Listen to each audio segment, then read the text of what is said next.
When I stopped by the supermarket to buy my daughter's favorite roses to bring to her house for dinner by chance, I met my old neighbor. She grabbed my hand and said with a worried look, "Your son-in-law has been hiding something from you."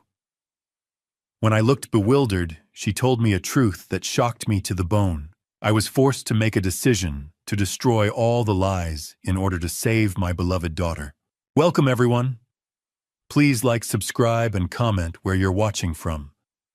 Quick note, this is a fictional story with dramatized elements. Names and details are imaginary, but the message resonates deeply. So what did my neighbor tell me that day? Let's find out. I never thought a Sunday afternoon trip to the grocery store would change everything. The King Supers on Wadsworth Boulevard in Lakewood wasn't my usual spot. I'd only started coming here after Michelle moved to Highlands Ranch with Brandon 4 years ago. It was convenient right on the way to their house, so I'd stop by to grab something before visiting her. Wine for dinner flowers, maybe some of those chocolate-covered almonds she loved. It became a ritual of sorts. King Supers first, then Michelle's. That Sunday, I had one simple mission: red roses. She'd invited me to dinner, her first home-cooked meal in weeks, and roses were her favorite. They always had been, ever since she was a little girl, watching her mother arrange them in a vase on our kitchen table. I was inspecting a bouquet near the entrance when I heard a voice behind me. "Walter Green, is that really you?" I turned to find Linda Warren, my former neighbor of 15 years.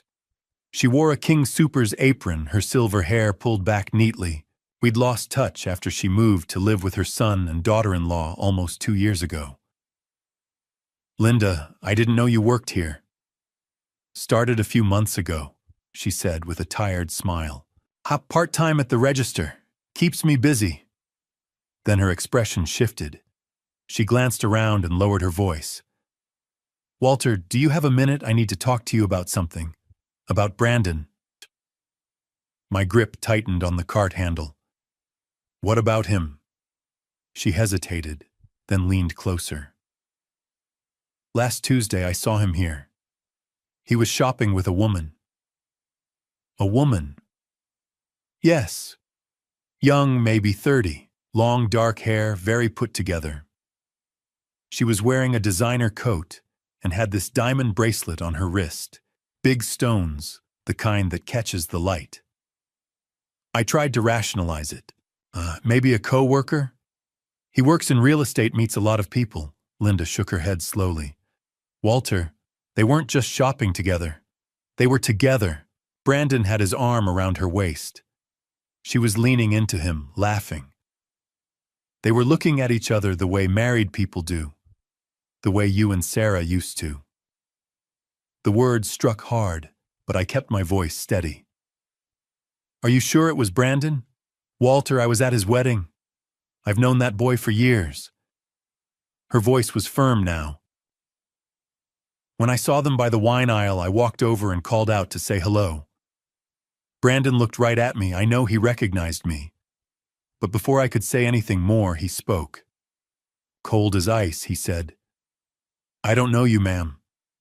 Then he took the woman's hand and walked away. I felt my chest tighten. He said he didn't know you." "Yes." Linda's eyes were sad. "Walter, we were neighbors for 15 years. I brought casseroles to your house after Sarah passed. I was at Brandon and Michelle's wedding. I gave them a set of wine glasses, for heaven's sake. He knows exactly who I am." "Maybe he didn't recognize you. It's been a couple years." "No." Linda cut me off gently. "He recognized me. I saw it in his eyes. He just didn't want that woman to know who I was. And the way they were together, Walter, they looked like husband and wife. Not friends, not colleagues. A couple." My throat felt tight. "Did you see what they bought?" She nodded. "I was at the register when they checked out. Expensive wine, gourmet cheese, fresh flowers, roses actually. The total was over $200. He paid with a credit card without blinking. $200 on groceries for a casual Tuesday. Michelle had mentioned money was tight lately. She'd been picking up extra shifts at the hospital, and Brandon said his commission checks were smaller. That's why she'd sent him $25,000 a few months ago, her savings, to help pay for his mother's medical care. Brandon had said his mother Edith was sick and needed treatment, but standing there with Linda's words echoing in my mind, something didn't add up. "Thank you for telling me, Linda." She squeezed my arm. "I hope I'm wrong, Walter, but I couldn't not tell you. If it were my daughter." "I understand." She gave me a sad smile and walked back toward the registers. I stood there for a long moment staring at the roses in my hand. They were beautiful, deep red, full petals, the kind Michelle would love. But now they felt heavier somehow, like they carried the weight of what I'd just learned. I paid at the self-checkout, barely registering the total. My mind was spinning. "I don't know you, ma'am." A lie. A deliberate, calculated lie to a woman who'd been at his wedding. The way Brandon had his arm around that woman. The diamond bracelet. The expensive shopping while claiming money was tight. The $25,000 Michelle had sent for his supposedly sick mother. I walked out into the parking lot, the November air sharp against my face. The sun was starting to dip lower in the sky, casting long shadows across the asphalt. I could see my breath in small white puffs. I reached my truck and opened the door, carefully placing the roses on the passenger seat. For a moment, I just stood there, one hand on the doorframe, looking at those flowers. Maybe Linda was wrong. Maybe there was an explanation. But deep down, I knew better. I climbed into the driver's seat and started the engine. The heater kicked on, blowing cold air that would eventually warm up. I sat there for a moment, hands on the steering wheel, staring through the windshield at nothing in particular. Then, I put the truck in reverse and pulled out of the parking space. The drive to Highlands Ranch would take 30 minutes. 30 minutes to decide what to do. 30 minutes to figure out how to look my son-in-law in the eye and not let him see the suspicion growing in my chest like a slow-burning fire. I merged onto the highway, the roses beside me, and Linda's words played over and over in my mind. They looked like husband and wife. He said he didn't know me. Over $200 without blinking. My daughter was waiting for me. She'd be so happy to see the roses. She'd smile that beautiful smile and put them in a vase and tell me dinner was almost ready. And Brandon would be there too, smiling, playing the part of the loving husband. But now I would be watching, really watching. I gripped the steering wheel tighter and kept driving the bouquet of red roses sitting beside me, beautiful and silent, as the doubt in my heart grew with every passing mile. I pulled into Michelle and Brandon's driveway at 6:30 sharp, the roses still resting on the passenger seat. The house looked picture-perfect, white siding, black shutters, manicured lawn. But after my conversation with Linda, everything felt different. I grabbed the roses and walked to the front door. Before I could knock, it swung open. "Dad!" Michelle pulled me into a hug, her face lighting up. She'd traded her scrubs for jeans and a cozy sweater. "You brought roses. You didn't have to." "I wanted to," I said, handing them to her. She buried her face in the blooms and smiled. "They're beautiful. Come in, dinner's almost ready." I stepped inside, and that's when I started noticing things. The first was the purse on the entryway table, a Louis Vuitton, with the signature monogram pattern. I knew because Sarah had admired one years ago, and the price had made my head spin. $2,500. "That's new," I said. Michelle glanced over. "Oh yeah, Brandon surprised me last week. He said I deserved something nice." I forced a smile and followed her into the living room. My eyes went straight to the television mounted on the wall, 75 inches. So new I could still see the faint outline where someone had peeled off the price sticker. "New TV?" I asked. "Got it 2 weeks ago." Brandon's voice came from the kitchen doorway. He walked in with a dish towel over his shoulder, grinning. 75 inches, 4K, the whole deal. Figured we'd treat ourselves. He extended his hand, and I shook it, studying his face. He looked the same as always, clean-cut, confident, polished. But now I couldn't help searching for cracks in that exterior. "Business must be good," I said. "Better than good." Brandon motioned for me to sit. Dio just closed a $2.5 million listing last month. Biggest commission check I've ever seen. The company gave me a bonus on top of it, KPI reward for hitting my quarterly targets. That's impressive. Yeah, it's been a great year. He leaned back casually. That's when I noticed the watch on his wrist, sleek silver with a black face, the Tag Heuer logo glinting under the lights. $2,000 at least. "Nice watch," I said. Brandon glanced at it and smiled. "Oh, treated myself after that last sale. Figured I'd earned it." Michelle came back with the roses arranged in a crystal vase. She sat beside Brandon, leaning into him. He draped his arm over her shoulders. All I could think about was Linda's words. He had his arm around her waist. They looked like husband and wife. "So, how's work, sweetheart?" I asked Michelle. She sighed. "Exhausting. I picked up 2 extra shifts last week. 3 code blues in one night. I barely slept." "You're working too hard." "I know, but..." She glanced at Brandon. "We've had some expenses lately. I wanted to help out." "Help out," I echoed. Brandon jumped in. "Yeah, my mom's been having some health issues. We've been covering her medical bills." I straightened. "Edith, what's wrong?"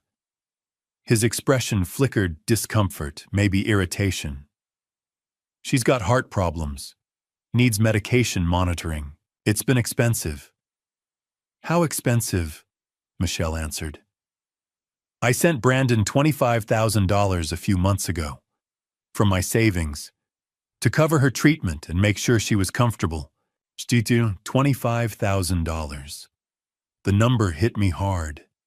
That was Michelle's nest egg, years of savings scraped together from extra shifts and careful budgeting. Money she'd dreamed of using for a bigger house or a trip to Europe. And now it was gone. "That was generous of you," I said, carefully looking at Brandon. "How's your mother doing now?" "She's managing," he said, his tone clipped. "It's been tough, but we're doing what we can." "Where is she staying?" "Pinewood Care Center in Aurora. It's not fancy, but it's close enough that I can check on her." "You visit her often?" Brandon shifted. "When I can. Work's been crazy, you know how it is." I nodded slowly, but my mind was racing. $25,000 for medical bills, a Louis Vuitton purse, a 75-inch TV, a $2,000 watch. If money was so tight, where was all this luxury coming from? "Dinner's ready," Michelle announced, standing. "I made your favorite dad pot roast with roasted vegetables." I followed them into the dining room. The table was set beautifully, cloth napkins, matching plates, candles flickering. Michelle had gone to a lot of trouble trying so hard to make everything perfect. As I sat down across from Brandon, watching him pour wine into expensive glasses and smile that easy, practiced smile, all I could think about was Linda's voice. "I don't know you, ma'am." A lie. A bold-faced lie to a woman who'd been at his wedding, and now sitting here surrounded by expensive things, listening to him talk about his sick mother while my daughter worked herself to exhaustion to pay for care that might not even be real. Something cold settled in my chest. I picked up my fork and took a bite of pot roast, forcing myself to chew, to swallow, to smile at Michelle when she asked if I liked it. "It's perfect, sweetheart," I said. Brandon raised his glass. "To family," he said. I lifted mine and clinked it against his, meeting his eyes across the table. And in that moment, looking at him, at his confident smile, his expensive watch, his carefully crafted image, I felt like I was sitting across from a complete stranger. A stranger who was lying to my daughter. A stranger I no longer recognized at all. Dinner ended around 8:30. Michelle started clearing the plates, and I stood to help, but Brandon waved me off. "Let me get those, Dad," he said with that practiced smile. "You relax." He carried a stack of dishes into the kitchen, and I heard his phone buzz on the counter. A moment later, he reappeared, phone in hand, his expression apologetic. "I'm so sorry," he said to Michelle. "That was the office. I have to run out for a bit, client emergency. One of my listings just got a surprise inspection issue, and I need to meet the buyer's agent to smooth things over." Michelle's face fell. "Now Dad just got here." "I know, honey, I'm sorry. It'll only take an hour, maybe less." He kissed her forehead, grabbed his keys from the hook by the door, and looked at me. "Walter, great seeing you. We'll do this again soon, yeah." Before I could respond, he was out the door. The house fell quiet except for the soft clink of dishes as Michelle loaded the dishwasher. I stood in the living room, staring at the empty spot where Brandon had been sitting, my mind churning. An hour ago, I might have believed that story. But after what Linda told me, after seeing all those expensive things, after watching Brandon talk about his sick mother while wearing a $2,000 watch, I didn't believe a word of it. Michelle came back into the living room, wiping her hands on a towel. "Sorry about that, Dad. Brandon's job can be so unpredictable sometimes." "It's fine," I said. Then, before I could stop myself, I added, "Michelle, I need to talk to you about something." She sat down on the couch, tucking her legs underneath her. "What's up?" I took a breath. Today, when I was at King Soopers, I ran into Linda Warren. You remember her, our old neighbor? "Oh yeah. How's she doing?" "She's fine. She works there now." I paused, choosing my words carefully. "She told me something that's been bothering me. She said she saw Brandon last week at the store. With a woman." Michelle blinked. "A woman?" "A young woman. Linda said they looked close. Like they were together." For a moment, Michelle just stared at me. Then she let out a short laugh. "Dad, are you serious right now?" "I'm just telling you what she said. Linda saw Brandon with a woman and she just assumed that he's cheating on me." Michelle's voice was rising. "Did it occur to you or to her that maybe it was a co-worker? Brandon works with women all the time." "Linda said her name was Amber. Does that sound familiar?" Michelle hesitated, then nodded. "Yes, Amber's a colleague at Coldwell Banker. Brandon's mentioned her before. She's been helping him with some of his bigger listings. Linda said they looked like more than colleagues." "Dad." Michelle stood up, her arms crossed. "What are you trying to say?" "I'm saying Linda knows Brandon. She was at your wedding. She wouldn't make something like this up. So you believe some random story from a woman you haven't talked to in 2 years over your own son-in-law?" Her voice was sharp, now defensive. "Over me? Michelle, I'm not trying to upset you. I just think." "You just think what, Dad?" She cut me off, her eyes flashing. "That Brandon's lying to me, that he's sneaking around. You've never liked him, have you?" "That's not true." "Yes, it is." Her voice cracked. "From the day I brought him home, you've been looking for reasons not to trust him. You never thought he was good enough, and now you're using some gossip from a grocery store to try to tear us apart." "Michelle, listen to me." "No." She shouted, and I saw tears forming in her eyes. "You listen to me. Brandon is my husband. He works hard to provide for us. He takes care of me. And yes, maybe he bought me a nice purse, maybe we got a new TV, so what? He earned that money. He deserves to enjoy it." "What about the $25,000 you gave him?" She froze. "What about it? Where did it go, Michelle?" Because if his mother is so sick, if the medical bills are so high, why does he have money for luxury watches and expensive dinners? Her face went pale, then flushed red. How dare you? His mother is dying, and you're standing here accusing him of what, stealing from me. I'm not accusing anyone of anything. I'm just asking questions. Well, stop asking. She stepped toward me, her hands clenched into fists.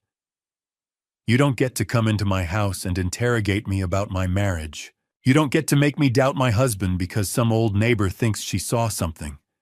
Michelle, get out. The words hit me like a slap. What? I said get out. Her voice was cold, now trembling with anger. I don't want you here. I don't want to hear another word about Brandon or Amber or Linda or any of this. Sweetheart, please. I'm trying to protect you. Protect me. She laughed bitterly. From what? From the man I love. From the life I've built, no dad. You're not protecting me. You're trying to destroy my marriage because you've never trusted him. Because you've never believed I could make my own decisions. That's not true. Yes, it is. Tears were streaming down her face now. You've been doing this my whole life. Ever since Mom died, you've been treating me like I'm still a little girl who needs you to save her. But I'm not. I'm 35 years old. I have a career, a husband, a life. And I don't need you coming in here and tearing it apart. I felt my own eyes sting. Michelle, I love you. I'm your father. I know what you want. Her voice broke. You want me to need you. But I don't. Not like this. So please just leave. I stood there frozen, searching her face for any sign that she didn't mean it. But all I saw was anger and hurt and something else, something that looked like fear. Fear that I might be right. Then if you walk out that door, she said quietly, don't call me, don't text me, just give me space. From now on, you're not my father. Not until you can respect my choices. The words shattered something inside me. I looked at the coffee table where the roses I'd brought still sat in their crystal vase. Beautiful and red and already starting to wilt at the edges. Then I looked at my daughter, my strong, brilliant, heartbroken daughter, and I knew there was nothing I could say that would change her mind tonight. So I nodded, once turned, and walked to the door. I stepped out into the cold November night, and the door slammed shut behind me. I stood there on the porch, my breath fogging in the air, my chest tight with a pain I hadn't felt since Sarah died. But beneath the pain, something else stirred. Determination. If Michelle wouldn't listen, I'd have to find proof. Real, undeniable proof that Brandon was lying to her. And I wasn't going to stop until I had it. I didn't sleep that night. I lay in bed staring at the ceiling, replaying Michelle's words over and over. Don't call me. Don't text me. You're not my father. Every time I closed my eyes, I saw her face, angry, hurt, certain that I was wrong. But I knew I wasn't. By the time the sun came up Monday morning, I'd made my decision. If Michelle wouldn't listen to me, I'd have to find proof she couldn't ignore. Hard evidence that Brandon was lying to her. And I couldn't do that alone. I needed a professional. At 9 o'clock sharp, I was sitting in my truck outside a small office building on Spear Boulevard in downtown Denver. The sign on the second-floor window read, Marcus Reeves, Private Investigations. I'd found him online the night before, scrolling through reviews at 3 in the morning. Former police detective, 15 years of experience, specializes in infidelity and financial fraud. The reviews were solid. People said he was discreet, thorough, and honest. That was enough for me. I climbed the stairs and knocked on the frosted glass door. A voice called out, "Come in." The office was small but tidy. A desk sat near the window covered with file folders and a laptop. 2 chairs faced the desk, and the walls were lined with filing cabinets. No fancy decorations, no pretense. Just a workspace that looked like it got used every day. Behind the desk sat Marcus Reeves. He was maybe 45, with short dark hair starting to gray at the temples, broad shoulders, and the kind of weathered face that came from years of watching people at their worst. He stood and extended his hand. "Walter Green." "That's me." I shook his hand. His grip was firm. "Have a seat." He gestured to one of the chairs and sat back down. "You said on the phone this is about your son-in-law." "Yeah." I cleared my throat. "I think he's cheating on my daughter, and I think he's lying about other things too." Marcus pulled out a notepad and pen. "Tell me everything." So I did. I told him about Linda seeing Brandon with the young woman at King Soopers, about the expensive purse, the TV, the watch, about the $25,000 Michelle had sent for his supposedly sick mother, about the confrontation at dinner, and how Michelle had thrown me out. Marcus listened without interrupting, taking notes in quick, efficient strokes. When I finished, he set down his pen and looked at me. "How long have they been married?" 4 years. "And you've never suspected anything before now?" "No. Brandon always seemed fine. A little smooth maybe, but I figured that was just his job. Real estate guys are like that." Marcus nodded. "They are. Okay, here's what I'm hearing. Possible infidelity, possible financial fraud, and a wife who doesn't want to believe it. That's common. People don't want to see what's right in front of them, especially when it's going to hurt. So you'll help me." "I can." He leaned back in his chair. "But I need to be clear about what you're asking for. Surveillance isn't cheap and it takes time. If I'm going to follow Brandon, document his movements, find out who this woman is and what's going on with the money, that's a full work week minimum, maybe more." "How much?" $2,500 for the first week. That includes surveillance, background checks, financial analysis, if I can get access, and a full report with photos and video if I find anything. If we need to go longer, it's another $1,500 per week after that. $2,500. That was more than I'd spent on anything in years outside of house repairs and my truck. But when I thought about Michelle, about the way she'd looked at me last night, so convinced I was wrong, I knew I'd pay 10 times that if it meant protecting her. "Done," I said. Marcus raised an eyebrow. "You don't want to think about it?" "No. I want you to start today." He nodded slowly, then pulled out a contract and slid it across the desk. "I'll need some information. Brandon's full name, date of birth if you know it. His car make and model, license plate if you have it. Home address, work address. Any known associates. The woman's name if you have it." I gave him everything I knew.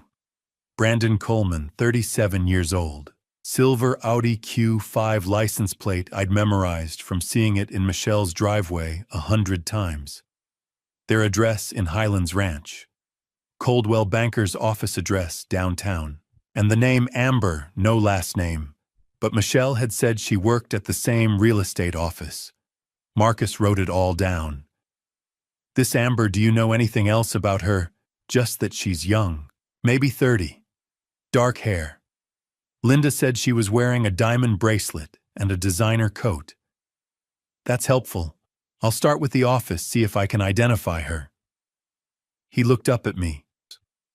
"One more thing, Walter. If I find something, and I mean when, because in cases like this, there's usually something to find, it's going to hurt.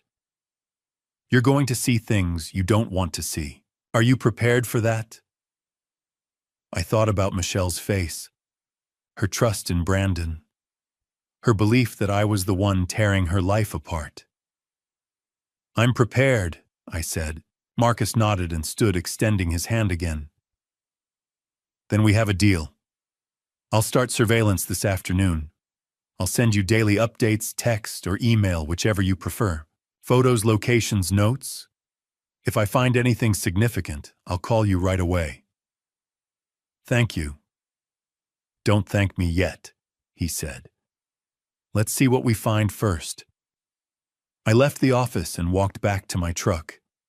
The November sky was gray and heavy, threatening rain. I sat behind the wheel for a moment, staring at the contract Marcus had given me, proof that I'd just hired a private investigator to follow my son-in-law. A week ago, I would have laughed at the idea, but now it felt like the only option I had left. I started the engine and drove home, my phone on the seat beside me, waiting for Marcus's first report. Waiting for the truth. The report started coming in Monday afternoon. I was sitting at my kitchen table nursing a cup of coffee that had gone cold an hour ago when my phone buzzed. A text from an unknown number. This is Marcus.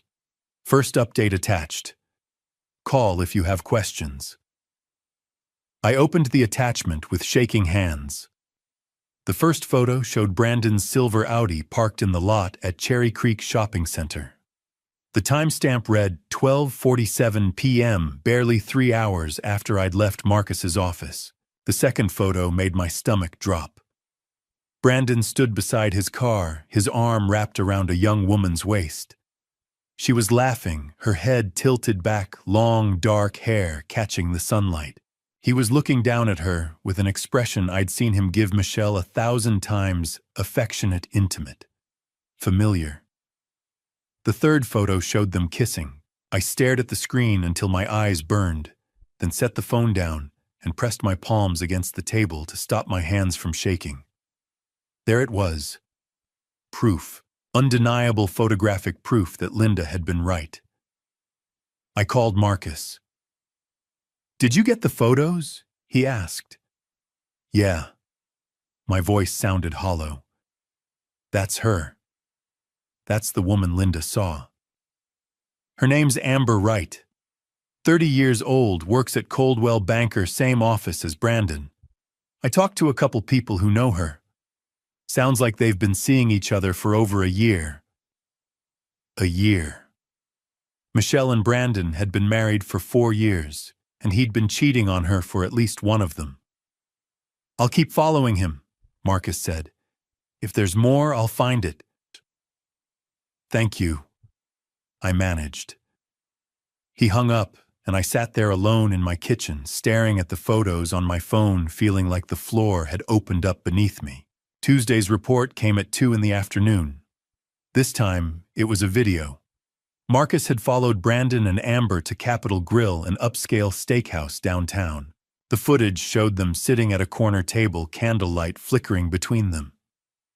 Amber reached across the table and took Brandon's hand. He lifted it to his lips and kissed her knuckles. The video was only 15 seconds long, but it felt like hours. Marcus's text read, "Dinner tab was $287. He paid with the same Visa ending in 4829. Credit card's in his name, but records show it's linked to a joint account with your daughter. Michelle's money. He was spending Michelle's money on another woman." I didn't call Marcus this time. I just sat on my couch and watched the video again and again until I couldn't stand it anymore. Wednesday brought photos from Trice Jewelers, a high-end jewelry store in Centennial. Amber stood at the counter trying on a diamond necklace. The stones caught the light glittering against her neck as she turned to show Brandon. He smiled and nodded, and the salesperson carefully placed the necklace back in its case. Marcus's text, "Pendant necklace, 1.5 carats, total weight. Price tag $3,847. He didn't buy it that day, but the salesperson said he came back the next morning and purchased it. Paid in full. Same Visa card. $3,847 for a woman who wasn't his wife. I felt sick. Thursday's update came with more video. Brandon and Amber walking out of Trice Jewelers. Brandon carried a small silver bag with the store's logo on it. As they reached his car, he stopped, pulled the necklace out and fastened it around Amber's neck. She threw her arms around him and kissed him right there in the parking lot. Marcus's text, total, confirmed spending so far jewelry $3,847. Restaurants, 3 dinners, $780. Shopping 2 trips to Cherry Creek, estimated $1,200. That's just what I've documented this week. Financial analysis shows similar patterns going back 8 weeks. Rough estimate he spent at least $11,000 on her in 2 months. $11,000. And that was just what Marcus could track. I sat at my kitchen table again, staring at the numbers, doing math I didn't want to do. Michelle had given Brandon $25,000 for his mother's medical care. If he'd spent $11,000 on Amber, where was the rest? I texted Marcus. What about his mother? Can you find out where she is? His response came 10 minutes later, already on it. I'll have an address by tomorrow. Friday morning, my phone rang. I found her, Marcus said. Edith Marshall, 77 years old. She's at a place called Pinewood Care Center in Aurora. It's a basic assisted living facility, not exactly expensive. I talked to the front desk, said I was a family friend. They told me she's been there for 6 months, pays rent with her Social Security checks. No extra funds, no medical treatments, beyond standard care. My blood went cold. No extra funds, none. Whatever money your daughter sent Brandon, it didn't go to his mother. I closed my eyes and leaned against the counter. Jesus. Walter. Marcus's voice was serious. I've been doing this a long time. This isn't just infidelity. This is financial fraud. He took $25,000 from your daughter under false pretenses and spent it on himself and his girlfriend. That's a crime. I know. What do you want to do? I opened my eyes and looked at the photos spread across my kitchen table, Brandon and Amber kissing, holding hands, laughing. The receipt from Trice Jewelers, the video of him fastening a diamond necklace around her neck, while Michelle worked 12-hour shifts at the hospital to make ends meet. I want everything, I said. Every photo, every receipt, every detail you can find. I'm going to show Michelle the truth, and she's going to have to face it. I'll send you the full report this afternoon, Marcus said. But Walter, there's one more thing you should do. What? Go see his mother. Talk to her yourself. If Michelle won't believe the photos, maybe she'll believe Edith. I nodded even though he couldn't see me. I will. Good luck, Marcus said, and hung up. I stood in my kitchen staring at my phone at the evidence of my son-in-law's betrayal, stacked up in texts and photos and cold, hard numbers. $25,000. Gone. And Michelle had no idea. At 1 o'clock, my phone buzzed one last time. Another text from Marcus' final report sent to your email. Pinewood Care Center address 2847 Peoria Street, Aurora, Colorado. Visiting hours 9 a.m. to 7 p.m. daily. Her room number is 14. I stared at the address for a long moment. Then I grabbed my keys. It was time to meet Edith Marshall. Saturday morning, I drove to Aurora. Pinewood Care Center sat on a quiet street lined with bare trees, a low brick building that looked like it hadn't been updated since the 70s. The parking lot was half empty, the asphalt cracked. A faded sign near the entrance read, Visiting hours 9 a.m. to 7 p.m. daily. I parked and sat for a moment staring at the building. This was where Brandon's mother lived. The woman Michelle had given $25,000 to help. I grabbed the small bag of groceries I'd brought, oranges, crackers, chocolate, and walked inside. The lobby smelled like disinfectant and overcooked vegetables. A tired-looking receptionist barely glanced up as I approached. I'm here to see Edith Marshall, I said. Room 14. She nodded toward a hallway. Down there, second door on the left. I walked down the narrow corridor, fluorescent lights buzzing overhead. I found room 14 and knocked gently. Come in, a thin voice called. The room was small, maybe 10 by 12 feet, a single bed with a faded floral blanket, a wooden dresser with a few framed photos, a small television on a rolling cart. The window overlooked the parking lot half covered by drawn blinds. Sitting in a worn armchair by the window was Edith Marshall. She was tiny, maybe 5 feet tall, barely 100 pounds. Her white hair was thin and pulled back in a bun, and she wore an oversized cardigan over a simple house dress. Her hands, resting on the chair arms, were gnarled with arthritis. "Mrs. Marshall," I said softly. She looked up, her pale blue eyes wary. "Yes. My name is Walter Green. I'm Michelle's father, Brandon's father-in-law." Her expression shifted surprise, then relief. "Michelle's father. Oh my goodness. Please sit down." She gestured to the bed. I set the groceries on the dresser and sat. "I brought you a few things." "That's very kind." Her voice trembled. "I don't get many visitors. Brandon doesn't come by." Her face fell. "No, he calls sometimes, maybe once a month. But he hasn't been here in 6 months. Maybe longer." 6 months. "What about Michelle? Does she visit?" Edith shook her head sadly. "No, but she calls. Or she tries to. She's such a sweet girl, always asking how I'm doing. But Brandon told me not to answer when she calls." I stared at her. "He told you not to answer?" "Yes. He said it would upset her to know how I'm really doing, that it's better if I don't talk to her." So I stopped picking up. Brandon hadn't just lied to Michelle. He'd actively blocked her from his mother. "Mrs. Marshall," I said carefully, "Michelle sent Brandon $25,000. She thought it was for your medical care. Treatments, medications, making sure you were comfortable." Edith's eyes went wide. $25,000. "Yes." She shook her head slowly. "I haven't seen a penny of that money. I pay my rent here with Social Security, $1,200 a month. That's all I have.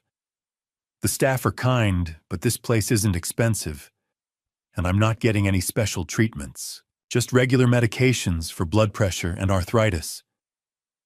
I felt like I'd been punched in the gut. "He told Michelle you were very sick, that you needed the money." "I'm not sick," Edith said, her voice breaking. "I'm just old and lonely." We sat in silence. I looked around the room, the thin blanket, the ancient television, the drafty window. Cold air seeped in despite the cardigan wrapped around her. "Mrs. Marshall, do you have a winter coat?" She blinked. "I have an old one, but it's worn out. The zipper's broken." "Brandon promised to buy you a new one, didn't he?" Her eyes filled with tears. "How did you know?" "Just a guess. He said he'd get me a navy blue one, a warm one, but he never did." She wiped her eyes. "I don't mean to complain. He's my son. I'm sure he's busy. Too busy to visit his mother. Too busy to buy her a coat, but not too busy to spend $11,000 on his girlfriend." I stood up. "Mrs. Marshall, I'm going to buy you that coat.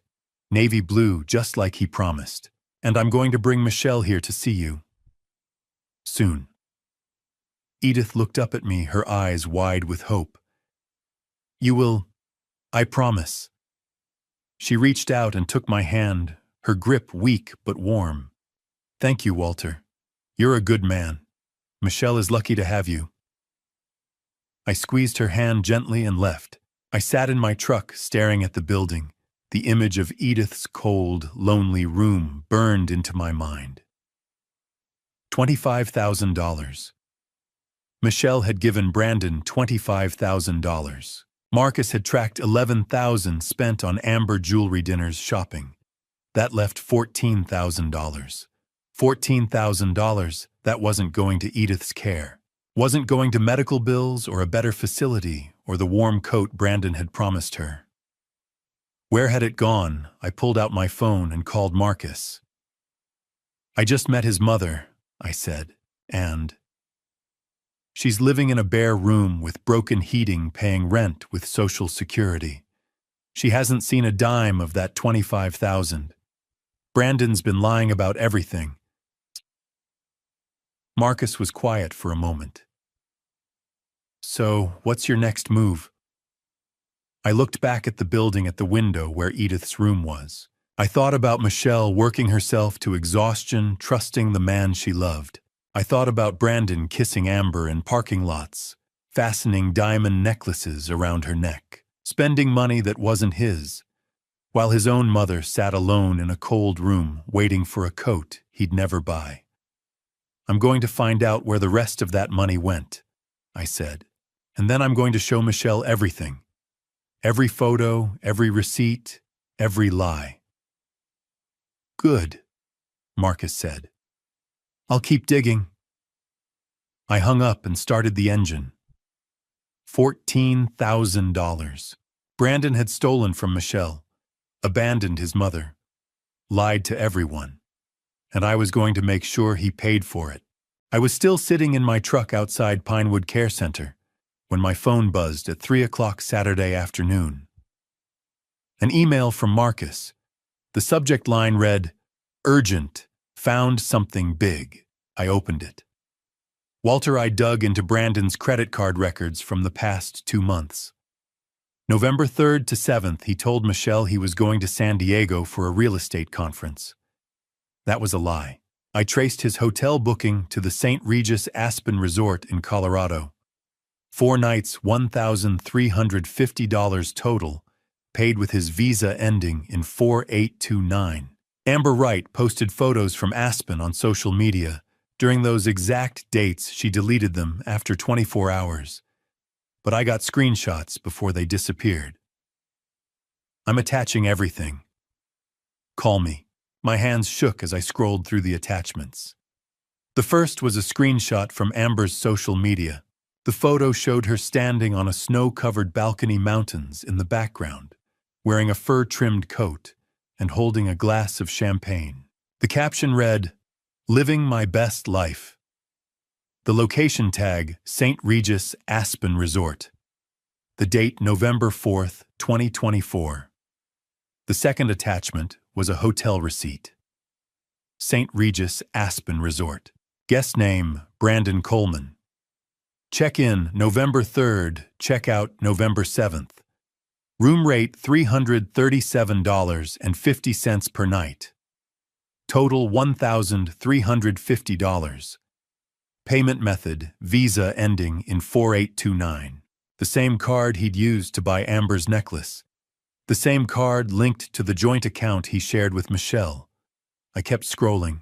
Marcus had included a breakdown of estimated expenses, hotel, $1,350 meals, approximately $400 ski lift passes, $200 miscellaneous, $100. Total estimated cost, $2,050. Add that to the $3,847 necklace from Trice Jewelers, the $780 in restaurant bills, the $1,200 in shopping trips Marcus had already documented. Brandon had spent over $7,000 on Amber in a single month, while Michelle worked 12-hour shifts and sent him $25,000 to care for his supposedly dying mother. I called Marcus. "Did you get it?" he asked. "Yeah." My voice was hoarse. "San Diego." He told her San Diego. I checked. There was no real estate conference in San Diego those dates. He made it up. I closed my eyes and leaned my head back against the seat. "How did you get the social media photos if she deleted them?" "I have software that archives posts before they disappear. It's standard for investigations like this." The posts were public for about 18 hours before she took them down, probably realized it was stupid to broadcast a secret trip. But by then, I'd already captured them. Is there more? One more thing, Marcus said. I found another photo she posted from a restaurant in Aspen, high-end steakhouse called Matsuhisa. I called them, said I was trying to track down a receipt for tax purposes. They confirmed a reservation under Brandon Coleman for 2 people on November 5th at 7 p.m. Bill was $340.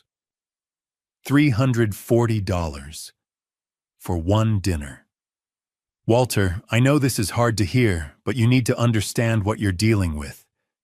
This isn't just an affair. Brandon is living a double life. He's taking your daughter's money and using it to fund a relationship with another woman. Fancy trips, expensive dinners, jewelry. Meanwhile, his mother is sitting in a care facility with a broken coat zipper. I know. What are you going to do? I opened my eyes and stared through the windshield at Pinewood Care Center. I need to talk to Michelle, not to accuse her or upset her, just to confirm the timeline. If she tells me Brandon went to San Diego those dates, then I know for sure he's been lying to her face. Just be careful, Marcus said. If she's still in denial, she might warn him you're investigating. I'll be careful. I hung up and sat there for a long moment, phone in my hand, trying to decide how to approach this. Finally, I dialed Michelle's number. She answered on the 3rd ring. Dad. Her voice was guarded cold. We hadn't spoken since she'd thrown me out Sunday night. Hi, sweetheart, I said, keeping my tone light. I know you asked for space, and I'm respecting that. I just wanted to check in. How are you? Silence, then, I'm fine. Good. That's good. I paused. I was thinking about Brandon's work. He mentioned he travels a lot for showings and conferences. Does he go out of town often? Sometimes. Why? No reason. Just curious. Has he had any trips recently? Another pause. He went to San Diego a couple weeks ago. A real estate conference. He was gone 4 days. My chest tightened. Early November. Yeah, November 3rd through the 7th. Why are you asking? Just making conversation. I forced myself to sound casual. How was it? Did he enjoy the conference? I think so. He said it was exhausting, lots of networking, late meetings. He came home pretty tired. Tired. Because he'd been skiing in Aspen with his girlfriend, not attending a conference in San Diego. That sounds tough, I said. Well, I'm glad he's working hard. Dad, why are you really calling? I just miss you, Michelle. I hate how we left things. Her voice softened slightly. I miss you too. But I meant what I said. I need you to trust me and my marriage. I know. I'm trying. We talked for a few more minutes, small talk, careful and strained, and then she said she had to go. I told her I loved her. She hesitated, then said it back. When I hung up, I stared at Marcus's email on my phone. Michelle had just confirmed it. Brandon told her he went to San Diego for a conference from November 3rd to 7th. But he hadn't. He'd gone to Aspen, with Amber, and spent over $2,000 of Michelle's money doing it. I sat there in the parking lot of Pinewood Care Center, looking at the photos on my screen. Amber on the balcony with champagne. Brandon's name on the hotel receipt. The restaurant bill. The ski passes. My daughter was working herself to exhaustion, trusting her husband completely. And he was lying to her face. Over and over again. I realized then, with painful clarity, that Michelle wouldn't believe me if I just told her. She'd already chosen Brandon's word over mine once. She'd thrown me out of her house for even suggesting he was unfaithful. But she couldn't argue with proof. Hard evidence. Photos, receipts. A paper trail she couldn't deny. I needed more than what I had. I needed everything. Monday afternoon at 2 o'clock, I walked into the Coldwell Banker office on Grant Street in downtown Denver. The building was modern, all glass and polished steel, with the company logo gleaming above the entrance. I'd driven past it 100 times, but never been inside. Now, standing in the marble lobby, I felt like I was stepping into enemy territory. I took the elevator to the 3rd floor and pushed through the glass doors into the real estate office. The space was open and bright, with rows of desks separated by low partitions. Framed photos of expensive homes lined the walls. A handful of agents sat at their computers talking on phones or typing away. At the front desk sat a young woman with blonde hair pulled back in a sleek ponytail. Her name tag read, Jessica. I approached with what I hoped was a friendly smile. Good afternoon. I'm looking for Brandon Coleman. Is he available? Jessica looked up and smiled back. Oh, Brandon. He's out to lunch right now. He should be back in about 30 minutes. Are you here for a showing? Actually, I was hoping to discuss listing my house. A friend recommended Brandon. That's great. He's one of our top agents. She glanced at her computer screen. Let me check his schedule. Can I get your name, Walter Green? As she typed, she said casually, Brandon just left about 20 minutes ago. He went to lunch with Amber, his girlfriend. They usually go to that Italian place down the street on Mondays. I froze. His girlfriend. I kept my voice steady. Yeah, Amber, right. She works here too. She's one of our newer agents. They've been together for like over a year now. Super cute couple. Jessica smiled, oblivious to the bomb she'd just dropped. My heart was pounding, but I forced myself to stay calm. I didn't know Brandon had a girlfriend. That's nice. Oh yeah, they're pretty serious. She's really sweet. Let me see if I can get you on his calendar for later this week. Excuse me. A man's voice interrupted. I turned to see a guy in his 40s walking over wearing a dress shirt with the sleeves rolled up. He extended his hand. I'm Tom Mitchell, one of the senior agents here. I couldn't help overhearing. You're looking to list a property. I shook his hand. Walter Green. Yes, potentially. Great. Brandon's excellent, but if you'd like, I can help you while you wait. Want to grab a coffee in the break room? Sure. I followed Tom to a small break room in the back, a kitchenette with a coffee maker, a table, and a few chairs. He poured 2 cups and handed me one. So, Tom said, sitting down. You're a friend of Brandon's. Actually, I'm his father-in-law. Tom blinked. Father-in-law? Yeah, he's married to my daughter Michelle. Tom's face went completely blank. He stared at me like I'd just spoken a foreign language. Married. Yes, 4 years now. Tom set his coffee down slowly. I'm sorry, are we talking about the same Brandon Coleman, tall guy, dark hair, drives a silver Audi? That's him. Brandon's married? Tom's voice rose slightly. Are you sure? Positive. I was at the wedding.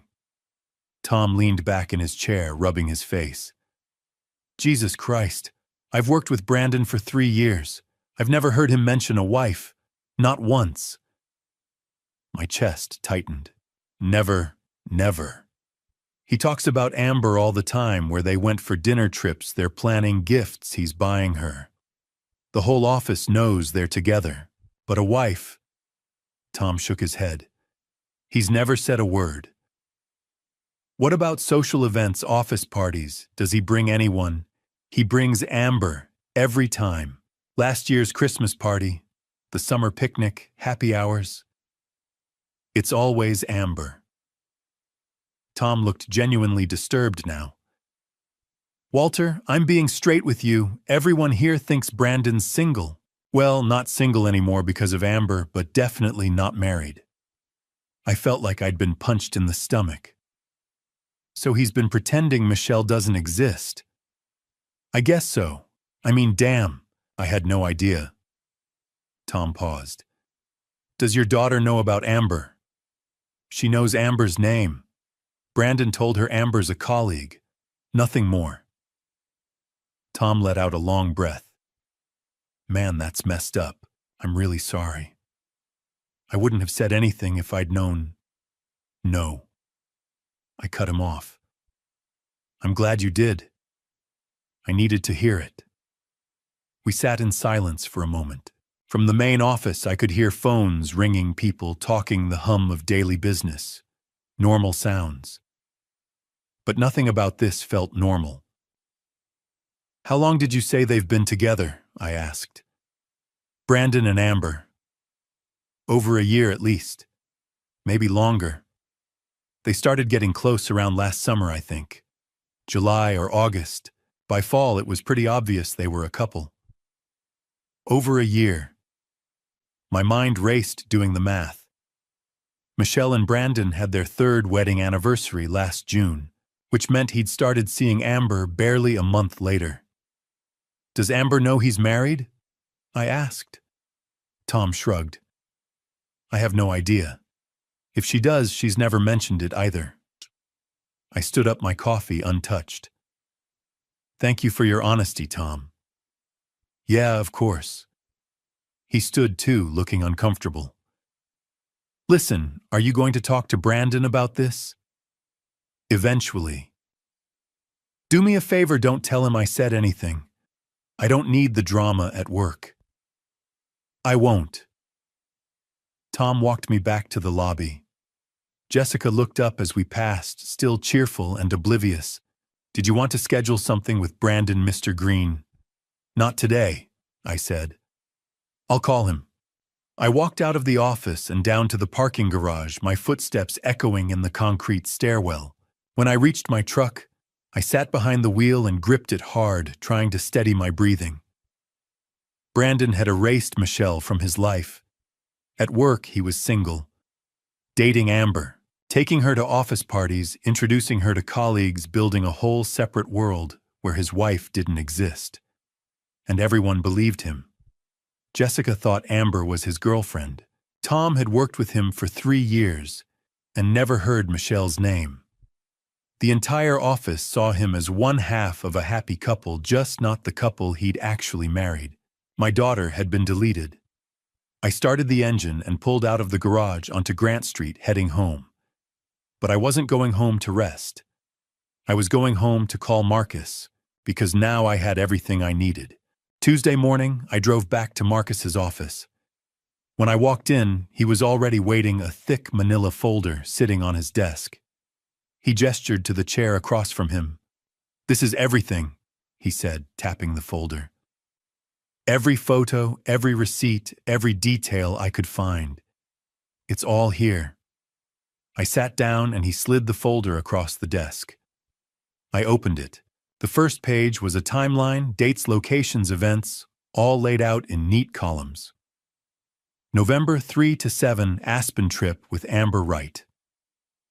November 10, jewelry purchase at Trice Jewelers, $3,847.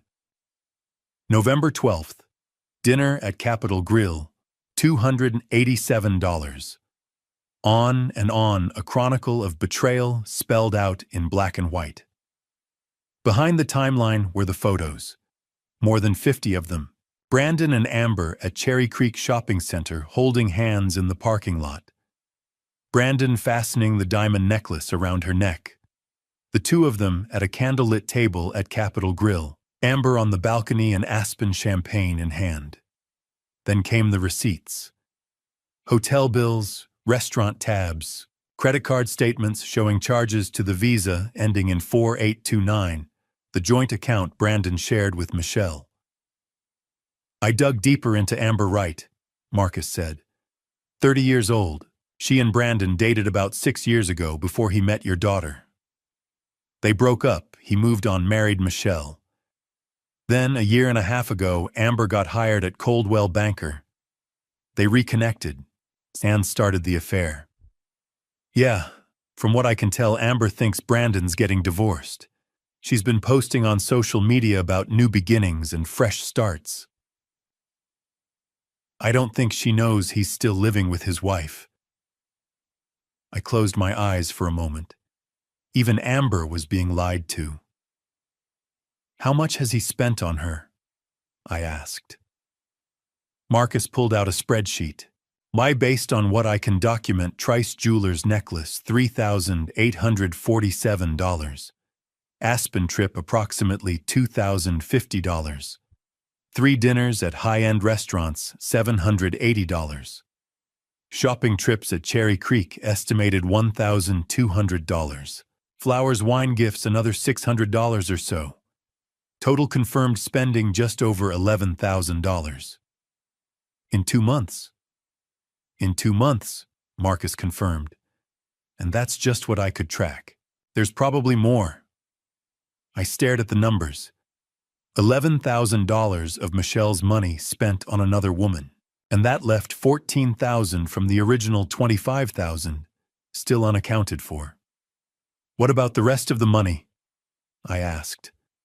Marcus shook his head. I can't trace it. It's possible he moved it to a separate account I don't have access to, or spent it on things that don't leave a paper trail. Cash withdrawals, maybe. Or he's saving it. Either way, it didn't go to his mother. I thought about Edith sitting in that cold room with her broken coat zipper, living on $1,200 a month in Social Security, while her son stole from his wife. Walter, Marcus said, his voice serious. I need to warn you. When you confront Brandon with this, he's going to know he's been caught. And cornered people do unpredictable things. He might get angry. He might threaten you or Michelle or both. Be prepared. I will. Do you have a plan? Yeah. I looked down at the folder. I'm going to organize all of this, put it into categories so Michelle can see exactly what he's done. Then I'm going to call her and ask her to come over. I won't tell her what it's about, I'll just say I want to talk. Marcus nodded. She might not come. She was pretty clear about needing space. I know. That's why I'm going to use something she can't refuse. What's that? I hesitated, then said, My wife Sarah had a pearl necklace. It was her mother's, passed down through the family. When Sarah died, I kept it. I've been meaning to give it to Michelle for years, but I was waiting for the right moment. She knows about it. She's asked about it before. And you're going to use it as bait. Yeah. The word tasted bitter. I'll tell her I want to give it to her. That it's time. She'll come. And when she does, I'll show her everything. Marcus leaned back in his chair. That might work. Just be ready for her reaction. Denial, anger, maybe even blaming you for digging into her marriage. It's not going to be easy. I know. He stood and extended his hand. Good luck, Walter. I hope she listens. I shook his hand, gathered the folder, and left. Back home, I spread everything out on my kitchen table. Photos, receipts, timelines, notes. I spent the rest of the day organizing it into 5 folders, each one labeled clearly. Folder 1, The Office. Jessica's comments about Amber being Brandon's girlfriend. Tom's confirmation that no one at Coldwell Banker knew Brandon was married. A printout of the company directory showing both Brandon and Amber's names. Folder 2, The Affair. Photos of Brandon and Amber together. Kissing in parking lots. Holding hands at restaurants. The diamond necklace. Folder 3, The Aspen Trip. The hotel receipt from St. Regis Aspen Resort. Screenshots of Amber's social media posts. The restaurant bill from Matsuhisa. Proof that Brandon lied about going to San Diego. Folder 4, The Money. A breakdown of the $11,000 Marcus had traced. The $25,000 Michelle had sent Brandon. The math showing how much was missing. Folder 5, the mother. Photos I'd taken of Edith's room at Pinewood Care Center. Notes from my conversation with her. Proof that she'd received no money, no care, nothing. When I finished, I sat back and looked at the 5 folders lined up on my table. Then I went to my bedroom and opened the top drawer of my dresser. Beneath a stack of old t-shirts wrapped in a velvet cloth was Sarah's pearl necklace. I carried it back to the kitchen and set it beside the folders. The pearls gleamed softly in the afternoon light, delicate and beautiful. Sarah had worn it on our wedding day, on Michelle's baptism, on every anniversary we'd celebrated together. Now I was going to use it as bait to lure my daughter into facing a truth she didn't want to see. I picked up my phone and stared at Michelle's name in my contacts. Then I set the phone down. Not yet. I needed to be ready. I needed to make sure I could stay calm, stay strong, no matter how Michelle reacted. I looked at the necklace, at the folders, at the evidence of my son-in-law's betrayal, and I knew that tomorrow I would make the call. Tomorrow Michelle would have to face the truth. Wednesday morning at 10 o'clock, I sat at my kitchen table staring at my phone. The 5 folders were stacked neatly in front of me. Sarah's pearl necklace sat in its velvet case beside them. Everything was ready. I just had to make the call. I picked up the phone, took a deep breath, and dialed Michelle's number. It rang 3 times. 4. I was starting to think she wouldn't answer when I heard her voice. "Dad." She sounded guarded, tired, like she'd been expecting this call, but dreading it. "So, hi, sweetheart," I said, keeping my voice gentle. "I know you asked for space, and I've been trying to respect that, but I need to talk to you." Silence on the other end. Then, about what? Not about Brandon, not about anything that happened last week. I promise. I paused. I want to apologize for how I handled things at dinner, for upsetting you. You were right, I should have trusted your judgment. More silence. I could hear her breathing, weighing my words. "Okay," she said finally. "Apology accepted. Is that all?" "No." I looked down at the pearl necklace. "I found something. Your mother's necklace. The pearl one." I heard her inhale sharply. "Mom's pearls." "Yeah, I've been looking for it for months. I knew it was somewhere in the house, but I couldn't remember where I'd put it after she—" I let the sentence trail off. "Anyway, I found it yesterday, in the back of my dresser." "Dad." Michelle's voice softened, and I could hear the shift immediately. "You found it." "I did, and I want you to have it. Your mother always said it should be yours." Michelle was quiet for a long moment. I knew what that necklace meant to her. She'd watched Sarah wear it on special occasions her whole life.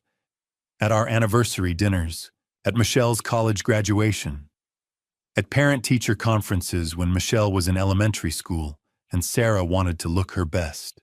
The last time Sarah wore it was at Michelle's wedding. She'd insisted on it, said it was tradition that something borrowed, something blue wasn't enough, without something that connected 3 generations of women. "I thought it was lost," Michelle said, and I could hear the emotion catching in her voice. "So did I. But it's here. It's safe. And it's yours. Can I come get it?" "Of course, but I'd like to do this properly. Come over for dinner, Saturday night, 7 o'clock. I'll make pot roast the way you like it with the carrots and those little red potatoes. We can talk, have a nice evening, and I'll give you the necklace. What do you say?" Another pause. I held my breath, waiting. "Just you and me?" she asked carefully. "Well, Brandon's welcome too if he wants to come. I don't want to exclude him. This is a family thing, and he's family." The words tasted like ash in my mouth, but I forced them out. I heard muffled voices on the other end of the line, Michelle covering the phone talking to someone in the background. Brandon, almost certainly. I couldn't make out the exact words, but I could hear the tone. His voice was low, insistent. Hers was questioning, uncertain. The conversation lasted maybe 15 seconds. Then Michelle came back on the line. "Brandon says he'd like to come," she said. "If that's really okay with you." "Perfect. Exactly what I needed. Of course it's okay," I said, injecting warmth into my voice. "I'd be happy to have him. 7 o'clock Saturday. I'll have everything ready." "Okay." Michelle sounded relieved, maybe even a little hopeful. "Saturday at 7. We'll be there." "Thank you, sweetheart. I'm really looking forward to it. It's been too long since we've had a proper family dinner." "Me too, Dad. And thank you for finding the necklace, for wanting to give it to me. It means a lot." "I know it does," I said quietly. "Your mother would want you to have it. She always did. I love you, Dad." The words hit me harder than I expected. "I love you too, sweetheart. More than you know." We said our goodbyes and I hung up. I sat there for a long moment, phone still in my hand, staring at the 5 folders on the table. My heart was pounding. My hands were shaking slightly. Saturday, 7 o'clock. Michelle and Brandon would walk through my door expecting a reconciliation dinner and a family heirloom. Instead, they'd get the truth. All of it. I set the phone down and picked up Sarah's pearl necklace. The pearls gleamed softly in the morning light, smooth and perfect. Sarah had worn this on our wedding day, on the day Michelle was born, on every important occasion for 30 years. And now I was using it as bait to lure my daughter into the hardest conversation of her life. "I'm sorry, Sarah," I whispered to the empty kitchen, "but I have to do this. I have to save her." I placed the necklace carefully back in its velvet case and closed the lid. Then I looked at the 5 folders again. Each one contained a piece of Brandon's betrayal. Each one held proof that would shatter Michelle's world. But it had to be done. Because Brandon was coming. He'd taken the bait just like I'd hoped. He probably thought this was his chance to smooth things over, to play the loving son-in-law, to prove to Michelle once and for all that her father was the problem. He had no idea what was waiting for him. I stood up and walked to the window, looking out at the cold November morning. 3 more days. 72 hours until Saturday night. 3 more days to prepare myself for what I was about to do. I thought about Michelle's voice on the phone. The way it had softened when I mentioned the necklace. The way she'd said, "I love you, Dad," before hanging up. In 3 days, she might never say those words to me again. But if it meant saving her from a man who was bleeding her dry, stealing from her, lying to her face every single day, then I'd accept that. I turned back to the table and looked one more time at the evidence of Brandon Coleman's betrayal. The office folder, the affair folder, the Aspen folder, the money folder, the mother folder. 5 folders that would destroy a marriage. 5 folders that would break my daughter's heart. But 5 folders that told the truth. And the truth was all I had left to give her. I picked up my keys and headed to the grocery store. I had a pot roast to make. Saturday at 7 o'clock, Brandon Coleman would walk into my house thinking he'd won. But by the end of the night, he'd know exactly what it felt like to lose everything. Because that's what he'd taken from my daughter. And I was going to make damn sure she got it back. Thursday morning, I woke up before dawn. I couldn't sleep. Every time I closed my eyes, I saw Michelle's face, the way she'd look when I showed her the folders. The betrayal, the heartbreak, the anger. But I had to do this. So I got up, made coffee, and started preparing. By 8 o'clock, I was at the grocery store. I walked the aisles, slowly picking out everything I needed for pot roast. A good cut of beef chuck, thick and marbled, fresh carrots, small red potatoes, yellow onions, a bottle of red wine, nothing too expensive, just something decent to deglaze the pan. Fresh thyme and rosemary from the produce section. At the checkout, the clerk smiled and asked if I was having company. "My daughter," I said, "and her husband." "That's nice. I hope you have a wonderful dinner." I nodded and paid, knowing that wonderful wasn't the word I'd use for what Saturday night was going to be. I drove home and unpacked the groceries, putting everything away carefully. Then, I spent the rest of Thursday morning cleaning. I vacuumed the living room, dusted the shelves, wiped down the coffee table where the folders would sit. I wanted everything to be perfect, or as perfect as it could be for what I was about to do. In the afternoon, I moved to the kitchen. I scrubbed the counters, cleaned out the refrigerator, made sure I had enough plates and silverware. Sarah's good china was still in the cabinet, white with delicate blue flowers around the edges. I took it down, washed each piece by hand, and set it aside to dry. By evening, the house looked better than it had in months. Almost like Sarah was still here, keeping everything in order. I sat down at the kitchen table with the 5 folders spread in front of me. I opened each one, reading through the contents again. The photos, the receipts, the notes from my conversation with Tom at Coldwell Banker, the timeline of Brandon's lies. I rehearsed what I was going to say, how I'd start, how I'd present each piece of evidence, how I'd stay calm when Michelle got angry and she would get angry. I practiced in front of the bathroom mirror, speaking out loud to my own reflection. "Michelle, I know this is hard to hear, but I need you to look at these photos. Brandon told you he went to San Diego. Here's proof he was in Aspen. Your mother deserved better than this, and so do you." The words felt heavy in my mouth, rehearsed lines for a conversation that would destroy my daughter's marriage. I went to bed late Thursday night, but sleep didn't come easy. Friday morning, I woke up to my phone ringing. It was Marcus. "Just checking in," he said. "You still going through with it tomorrow?" "Yeah." "How are you holding up?" "I'm fine." I lied. "Walter, I've done this job a long time. I've seen a lot of confrontations. They don't always go the way you hope.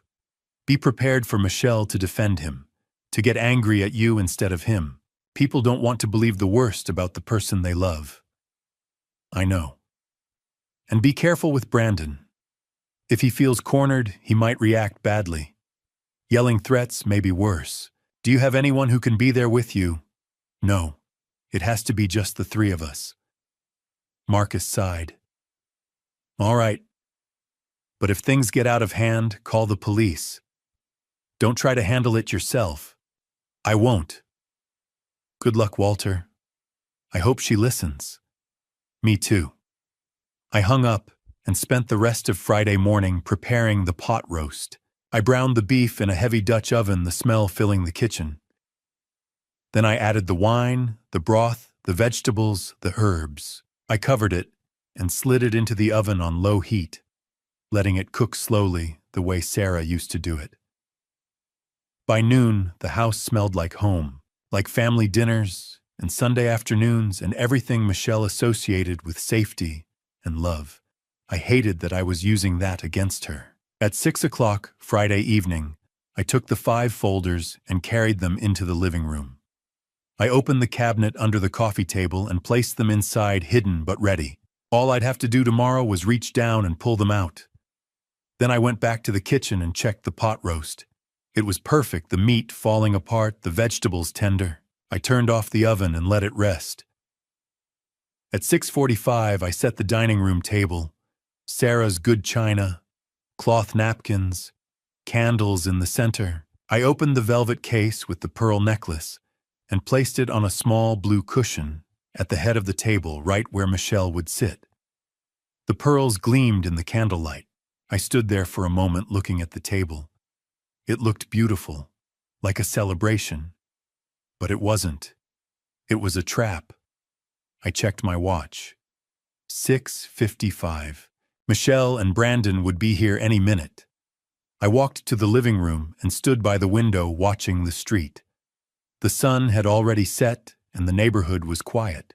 A few houses had their porch lights on. Somewhere down the block, a dog barked. Then I saw headlights turn onto my street. A silver Audi. My heart started pounding. The car pulled into my driveway and stopped.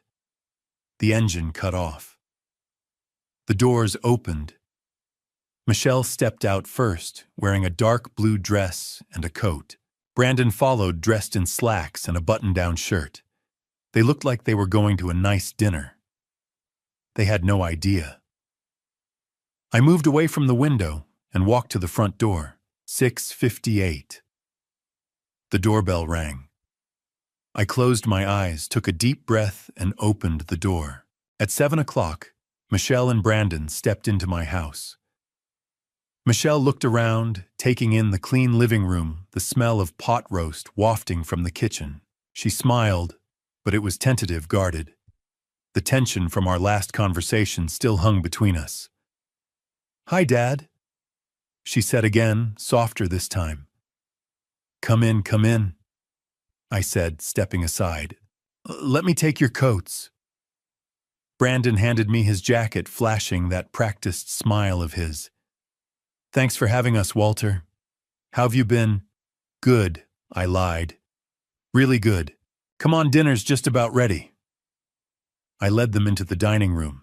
Michelle's eyes went immediately to the table, the candles, the good china, the pearl necklace sitting on its blue velvet cushion at her place setting. She gasped. "Dad, is that your mother's pearls?" I finished. "Go ahead, take a look." She walked over slowly, almost reverently, and picked up the necklace. The pearls gleamed in the candlelight as she held them up, her eyes filling with tears. "It's beautiful," she whispered. "I can't believe you found it. I told you I would." She looked at me, and for a moment the tension between us dissolved. "Thank you. You can put it on after dinner if you want. For now, let's eat." We sat down, Michelle and Brandon on one side of the table, me across from them. I served the pot roast, spooning the tender beef and vegetables onto their plates. Steam rose from the food, and for a few minutes the only sound was the clink of silverware against china. "This is delicious, Dad," Michelle said, breaking the silence. "Your mother's recipe. I'm glad you like it." Brandon cut into his beef and nodded. "Really good, Walter. You're a great cook." "Thanks." The conversation was stilted polite, like we were all strangers trying to make small talk. I watched Brandon as he ate, the way he smiled at Michelle, the way he touched her hand briefly when she passed him the salt. He looked relaxed, confident. He had no idea what was coming. "So," Brandon said after a few minutes, leaning back slightly. "I had a great week at work. Closed 2 deals, both of them big ones. Commission's looking good. Should be around 15,000 for the month." "That's impressive," I said, keeping my voice neutral. "Yeah, it's been a strong quarter. I'm actually thinking about upgrading my car, maybe trade in the Audi for something newer." Michelle glanced at him. "I thought we were saving for a down payment on a bigger house." "We are," Brandon said smoothly. "But we can do both. Business is good, honey. We can afford it." I said nothing, just took another bite of pot roast. $15,000. Another round of lies, another performance. Michelle turned to me. "Dad, can I see the necklace again? After dinner?" "Of course," I said. "I'll give it to you properly, in the living room with coffee. Your mother would have wanted it that way." She smiled, and I saw the little girl. She used to be the one who believed the best of everyone, who trusted without question. It broke my heart. We finished dinner in near silence. I cleared the plates, waved off Michelle's offer to help, and brought out coffee on a tray. Then I gestured toward the living room. Let's sit in there. More comfortable. Michelle and Brandon followed me in. She sat on the couch, and he sat beside her, his arm draped casually over the back of the cushions. I sat in the armchair across from them, the coffee table between us. I poured 3 cups of coffee, handed them out, and set the tray aside. So, Michelle said, her voice eager. The necklace. In a minute, I said. First, there's something I need to talk to you both about. Her smile faltered. Dad, you said this wasn't about... It's not about our argument, I interrupted gently. It's something else. Something important. Brandon straightened slightly, his expression shifting. What's this about Walter? I didn't answer. Instead, I reached down and opened the cabinet under the coffee table. I pulled out the 5 folders and set them on the table between us. Michelle stared at them, her brow furrowing. The folders were labeled clearly in my handwriting office. Affair, Aspen, money, mother. Dad. Michelle's voice was barely a whisper. What is this? Brandon's face had gone pale. His jaw tightened, and I saw his hand grip the armrest of the couch. These, I said quietly, looking at Michelle, are things you need to see. Walter. Brandon said, his voice suddenly hard. What the hell are you doing, showing my daughter the truth? Michelle looked between us, confusion and fear flickering across her face. Truth. What truth? Dad, you promised this wasn't... I know what I promised, I said. But some things are more important than promises. Your safety, your future, your happiness. Dad, you're scaring me. I know, sweetheart. I'm sorry. I placed my hand on the first folder. But I need you to trust me. Just for a little while longer. Brandon leaned forward, his voice tight. Michelle, we don't have to sit here and listen to this. Let's go. No, I said firmly. You're going to sit there, and you're going to let her see what I have to show her. Or what? Brandon's eyes flashed with anger. Or she'll wonder for the rest of her life why you were so desperate to leave. Michelle looked at Brandon, then back at me. Her hands were trembling. Dad, what is this? I took a deep breath and opened the first folder. Inside were printouts, photos I'd taken of the Coldwell Banker office directory, showing both Brandon's and Amber's names. Notes from my conversation with Tom, a handwritten statement from Jessica, the receptionist. I slid the first page across the table toward Michelle. Last Monday, I said, my voice steady. I went to Brandon's office. I told the receptionist I was looking for him. She said he'd gone to lunch. I paused. With Amber, his girlfriend. Michelle's eyes went wide. What? That's what she said. Brandon's out with Amber, his girlfriend.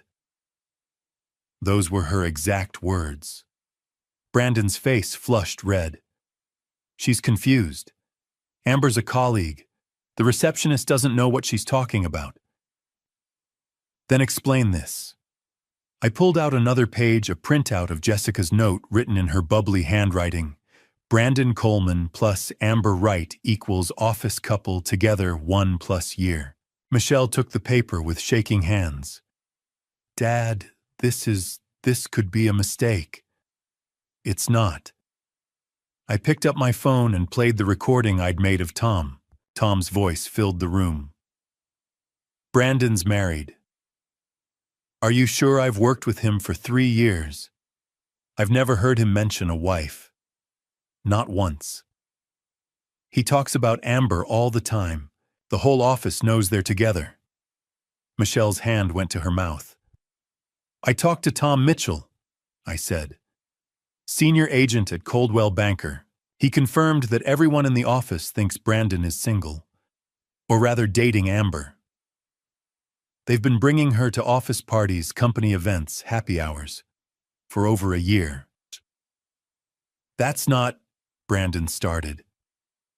I'm not done. I cut him off. I opened the second folder.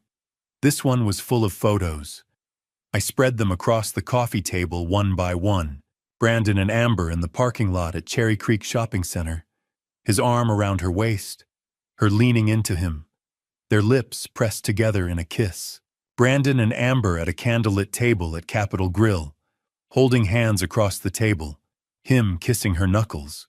Brandon fastening a diamond necklace around Amber's neck in a jewelry store parking lot. Michelle stared at the photos, her breathing shallow. No, this isn't. It is, I said quietly. These were taken over the past 2 weeks by a private investigator. Brandon shot to his feet. You hired someone to follow me. Yes. You had no right. I had every right. I looked at Michelle. Sweetheart, I know this is hard, but there's more. I pulled out a receipt and placed it in front of her. Trice Jewelers. 1 diamond pendant necklace, 1.5 carats. Total $3,847. Payment method, Visa, ending in 4829. That's the necklace in the photo, I said. The one he's putting on her. He bought it with your joint credit card. November 14th. Michelle's hands were shaking so hard, the receipt fluttered. Brandon. He didn't answer. His jaw was clenched, his fists tight at his sides. I opened the third folder. November 3rd through 7th, I said. Brandon told you he was going to San Diego for a real estate conference. Do you remember? Michelle nodded slowly, tears starting to stream down her face. He didn't go to San Diego. I slid a hotel receipt across the table. He went to Aspen, with Amber. The receipt showed it clearly, St. Regis Aspen Resort. Guest Brandon Coleman. 4 nights. Total $1,350. Visa ending in 4829. Behind it was a screenshot from Amber's social media, her standing on a snow-covered balcony with mountains in the background. Champagne in hand, the location tag reading St. Regis Aspen Resort. November 4th. There was no conference, I said. He lied to you. He took her on a romantic trip and paid for it with your money. Shoo. Michelle was crying openly now, staring at the receipt, at the photo, at Brandon. You said it was exhausting. You said you were tired from all the networking. Brandon's face had gone from red to pale. Michelle, I can explain. Explain what? Her voice broke. Explain why you lied. Explain why you're in Aspen with another woman while I'm working double shifts at the hospital. It's not what it looks like. Stop. I opened the fourth folder. There's more. This one had a spreadsheet Marcus had prepared. A detailed breakdown of Brandon's spending over the past 2 months. Trice Jewelers, $3,847. Regis Aspen Resort, $1,003, $150. Matsuhisa, Restaurant. Aspen 3, $140. Capital Grille, $287. Cherry Creek Shopping estimated, $1,200. Flowers Gifts Miscellaneous, $60. Total $100. 624, I pointed to the total. $11,624. That's what he spent on Amber in the past 2 months. All of it charged to the credit card linked to your joint account. Michelle stared at the numbers, her face ashen. You gave Brandon $25,000. I continued. You thought it was for his mother's medical care, but he spent over $11,000 of it on his girlfriend. I looked at Brandon. Which brings me to my question. Where's the other 14,000? Brandon said nothing. His hands were shaking now, too. I opened the fifth and final folder. Inside were photos I'd taken at Pinewood Care Center. Edith's small cold room, the worn furniture, the broken window latch, and a printed transcript of my conversation with her. Last Saturday, I said, I went to see your mother-in-law, Edith Marshall. She's at Pinewood Care Center in Aurora. Michelle looked up, her eyes red and swollen. How is she? Not good. I slid the photos toward her. She's living in a room that barely has heat. She pays her rent with Social Security, $1,200 a month. That's all she has. But Brandon said the medical bills were so high. There are no medical bills, I said. Edith isn't getting any special treatment. No medications beyond basic prescriptions for blood pressure and arthritis. No extra care. Nothing. I played another recording on my phone, Edith's thin, trembling voice. Brandon hasn't sent me any money. He promised to buy me a winter coat, a navy blue one, but he never did. I haven't seen him in 6 months. Michelle's face crumpled. She pressed her hands to her mouth, sobbing. He lied about his mother, I said. He lied about the money. He lied about the trip. He lied about Amber. He's been lying to you about everything, Michelle. I looked at Brandon, who stood frozen, his face a mask of barely controlled rage and fear. So I'll ask you one more time, Brandon. Where's the other $14,000? Silence. Michelle looked up at him, tears streaming down her face, her voice barely a whisper. Brandon. He didn't answer. She stood up slowly, the photos scattered on the coffee table between us. Dad. Her voice broke. Is all of this real? I looked at my daughter, my strong, beautiful daughter who'd worked so hard, sacrificed so much, trusted so completely. And I nodded. Yes, sweetheart. It's all real. She turned to Brandon, waiting for him to deny it, to explain, to tell her I was lying. But he said nothing. And in that silence, her world shattered. Type a number 1 to 10 in the comments. To rate this story so far, I'd love to know your thoughts. Quick reminder, some elements are dramatized for storytelling. You're welcome to leave now if you prefer. I want to send you warm wishes for good health. Please take care and keep yourself warm. Now let's continue. For a long moment, nobody moved. Brandon stood frozen, his face cycling through emotions, shock, fear, anger. Michelle sat on the couch, staring at the evidence scattered across the coffee table, her chest heaving with sobs she was trying to hold back. Then Brandon dropped to his knees in front of her. Michelle, he said, his voice urgent, pleading. Baby, listen to me. Please, this isn't what it looks like. I can explain everything. Michelle didn't look at him. She just stared straight ahead, tears streaming down her face. Your father, he's twisting everything, making it seem worse than it is. Amber is just a friend. Those photos are out of context. The trip to Aspen was a work thing, I swear. Stop lying, I said quietly. Brandon's head snapped toward me, his eyes flashing with fury. You stay out of this? No. I stood up. I won't, because there's one more thing you haven't explained. What? Brandon's voice was venomous now.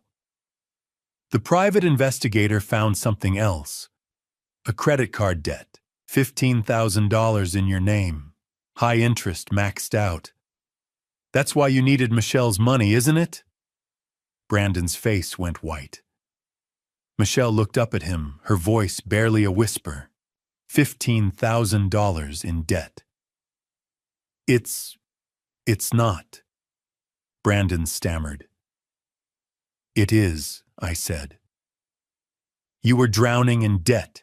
You needed cash, so you lied to Michelle about your mother being sick. took $25,000, spent $11,000 on your girlfriend, and used the rest to pay off your credit cards. That's not true, Brandon shouted, standing up. You're making this up. You hired some hack to fabricate evidence because you never liked me. You've been trying to ruin my marriage from day one. Then explain the photos, I said calmly. Explain the hotel receipt. Explain why your coworkers think you're single. Explain why your mother hasn't seen you in 6 months. Brandon's hands clenched into fists. You had no right to go to my office, no right to follow me, no right to talk to my mother. I had every right.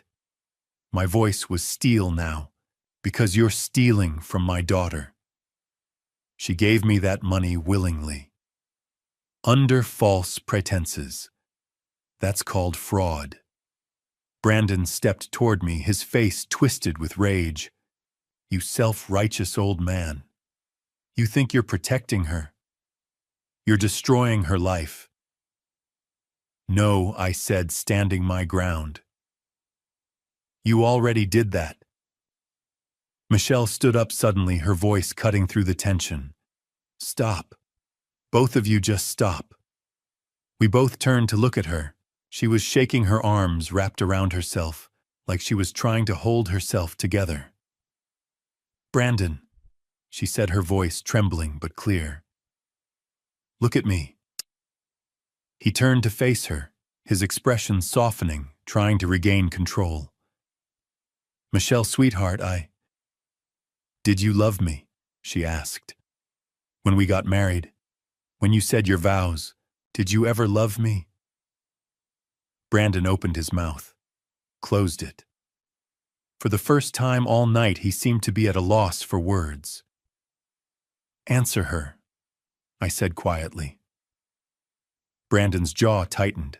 He looked at Michelle, at me, then back at Michelle. And something in him snapped. No, he shouted. No, I didn't love you.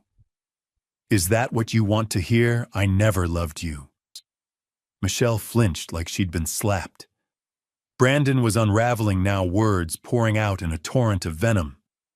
You want the truth? Fine, I needed money. I was buried in debt, credit cards, loans, everything. I needed someone stable, someone with a steady income who wouldn't ask too many questions. And you were perfect, Michelle.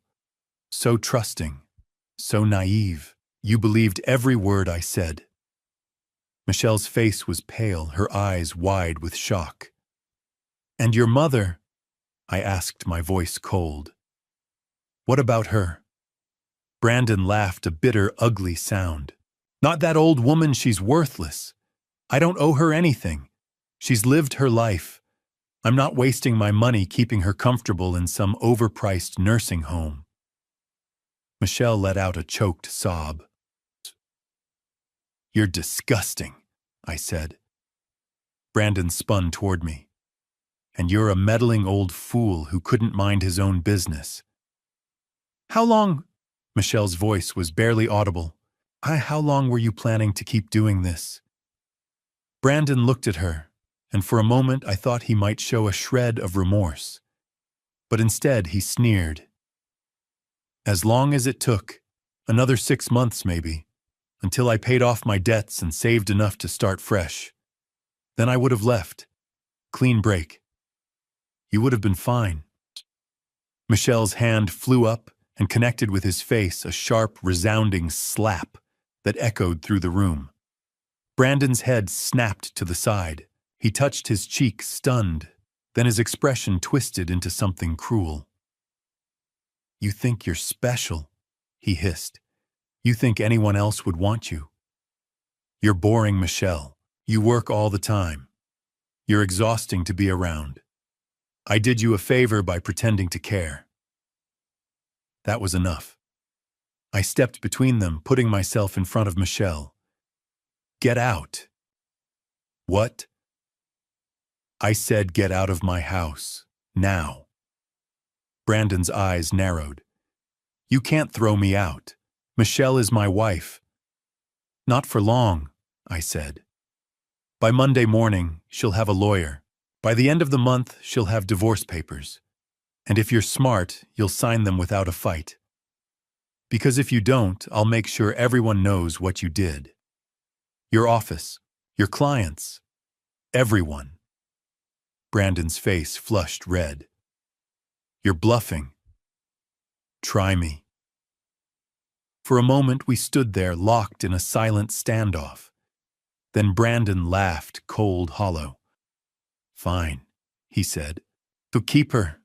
She's not worth the trouble anyway. He grabbed his jacket from the chair and headed for the door.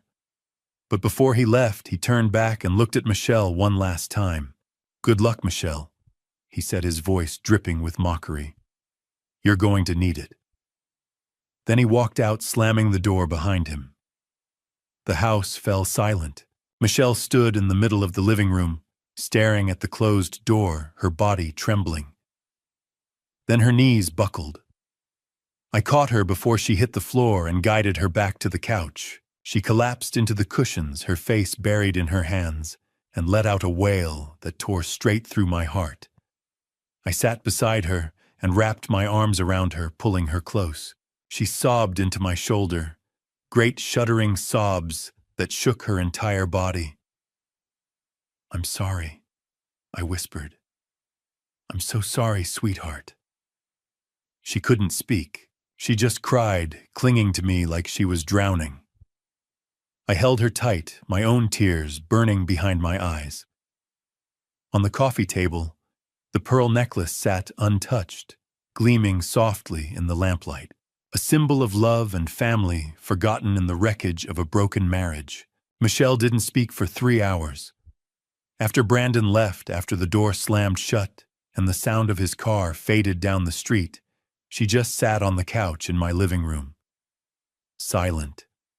Still. Her eyes fixed on the pearl necklace lying on the coffee table beside the scattered evidence of her husband's betrayal. I didn't push her. I didn't ask if she was okay, because I knew she wasn't. Instead, I quietly gathered up the folders, the photos, the receipts, and put them back in the cabinet under the coffee table. Out of sight, but not forgotten. Then I went to the kitchen and made tea. It was something Sarah used to do whenever Michelle was upset. Chamomile with a little honey. Sarah would say it couldn't fix the problem, but it could make the moment a little softer. I carried 2 mugs into the living room and set one on the table in front of Michelle. She didn't reach for it. She just stared at the necklace, her hands folded tightly in her lap. I sat down in the armchair across from her and sipped my own tea, waiting. The clock on the wall ticked loudly in the silence. Outside, a car passed. A dog barked somewhere down the block, normal sounds from a world that kept turning oblivious to the fact that my daughter's life had just shattered. Finally, at 10:15, Michelle spoke. I believed him. Her voice was hoarse, barely above a whisper. Every word, every lie. I believed all of it. I know. How could I be so stupid? You're not stupid, I said firmly. You loved him. You trusted him. That's not stupidity. That's what marriage is supposed to be. She shook her head, tears welling up again. But I should have seen it. The signs were all there, the expensive things, the trips, the way he always had an excuse when I wanted to visit his mother. Her voice broke. How did I miss it? Because you didn't want to see it, I said gently. Because seeing it would mean facing something you weren't ready to face. She looked at me, then her eyes red and swollen. Did you know before tonight? Did you know all along that he didn't love me, huh? No. I set my mug down. I had my doubts about Brandon. I thought he was too smooth, too polished. But I didn't know. Not until Linda told me she saw him with Amber. That's when I started looking. Michelle was quiet for a long moment.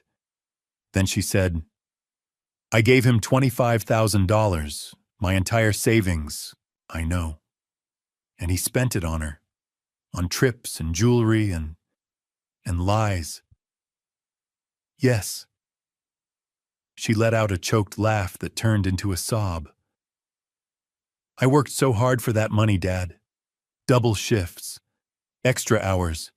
I was saving it for a down payment on a bigger house, maybe a trip someday. And he just took it.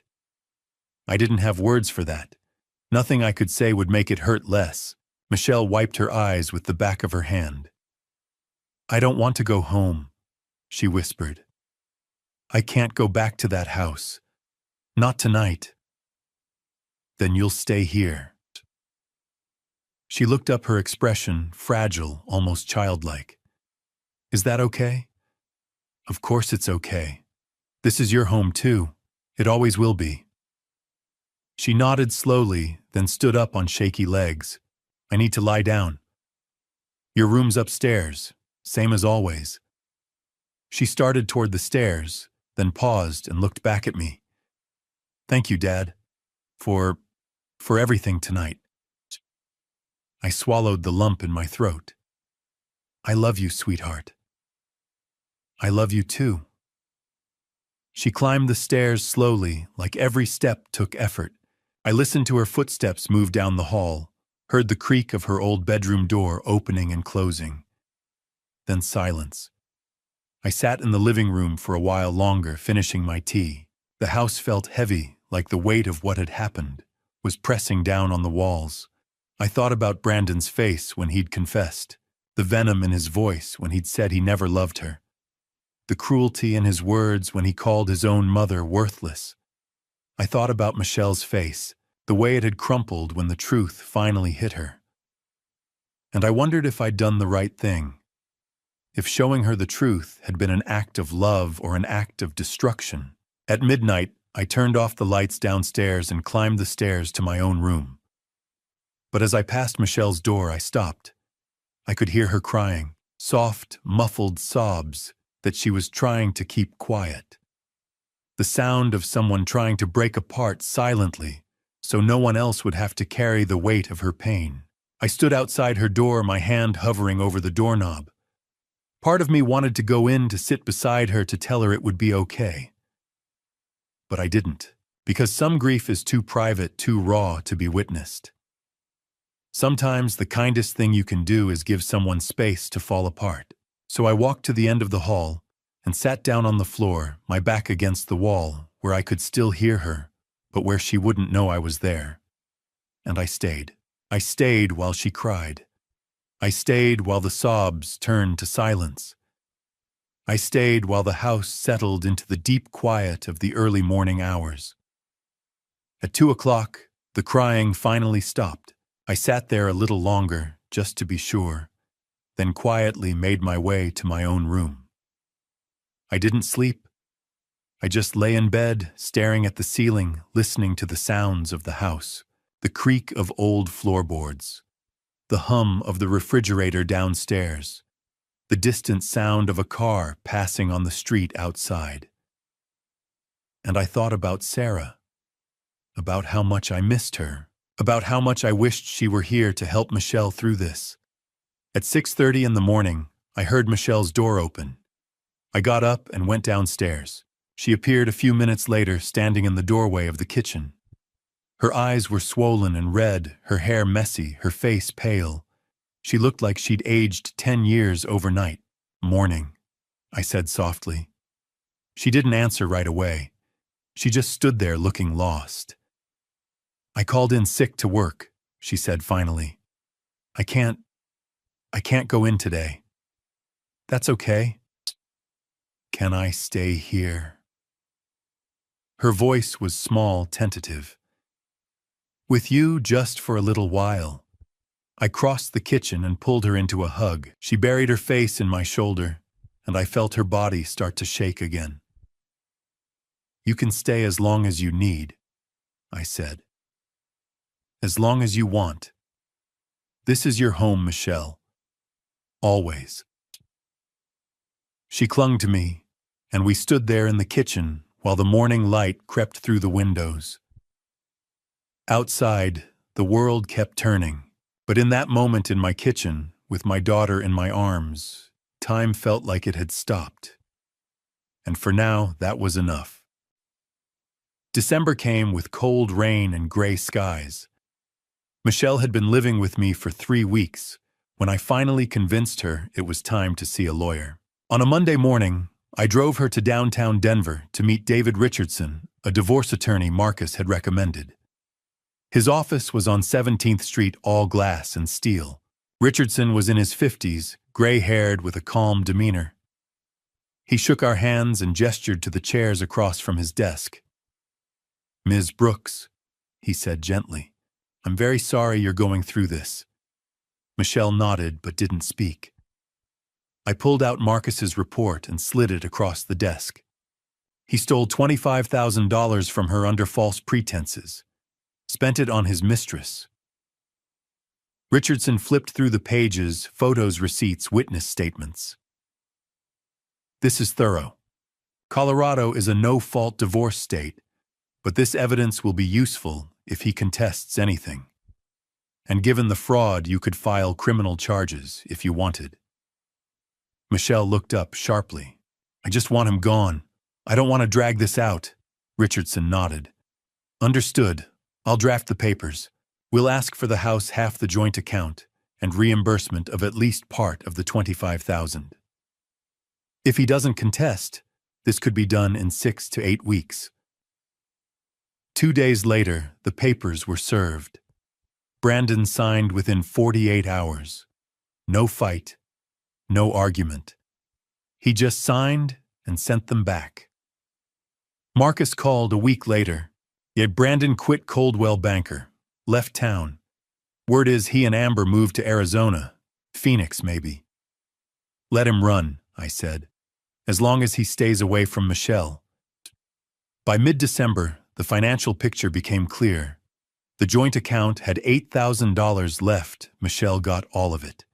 The rest of the $25,000 was gone. Spent, withdrawn, vanished. Richardson tried to track it, but Brandon had moved money in ways that were hard to trace. "We could fight for more," Richardson told us, "but it would take months and cost thousands in legal fees. There's no guarantee we'd recover anything." Michelle shook her head. "I don't want to fight anymore. I just want to be done." By Christmas, the divorce was final. Michelle held the decree in her hands on a cold Saturday afternoon, staring at it like she couldn't believe it was real. "It's over," she whispered. "It's over," I confirmed. She looked up at me, her eyes empty. "Why don't I feel better?" In January, Michelle made a decision. "I'm selling the house," she said one morning over breakfast. "Are you sure?" "Yes. I can't live there anymore. Every room reminds me of him. I need to start over." "Where will you go?" She looked at me hesitant. "Could I stay here just for a while?" "Of course. Stay as long as you want." She sold the house in February. It went quickly, nice neighborhood, eager buyers. The sale netted her $85,000 after paying off the mortgage. It wasn't the life she'd planned, but it was something. Michelle went back to work at St. Joseph Hospital in late December. Her co-workers welcomed her back with quiet kindness. No one asked questions. They just supported her. One of the nurses, Karen, pulled me aside when I came to pick Michelle up after a shift. "She's strong," Karen said. "Stronger than she knows. She'll get through this." "I know," I said, "but it's hard to watch." "It always is." That evening, Michelle and I sat in my living room. She'd been quiet all day, staring out windows, picking at her dinner. Finally, she pulled the divorce decree out of her bag and held it up. "I'm free," she said, her voice hollow. "I legally, officially free. No more Brandon, no more lies, no more marriage." "That's a good thing," I said carefully. "Then why does it feel so empty?" Her eyes filled with tears. "I thought freedom would feel different. I thought I'd feel relieved or happy. But I just feel nothing." I moved to sit beside her on the couch. Because it's not just about being free from him. It's about losing the life you thought you had, the future you'd planned. That takes time to grieve. She leaned her head on my shoulder. How long, Dad? I don't know, sweetheart, but you'll get there. I promise. She held the decree, staring at the official seal, the signatures, the legal language that ended 4 years of her life. I'm free, she whispered again. But it sounded like a question. January came quietly, bringing with it a hesitant kind of hope. Michelle had been living with me for 2 months, and slowly, so slowly, I almost didn't notice at first, she was starting to heal. She laughed occasionally. She talked about work. She made plans for the future.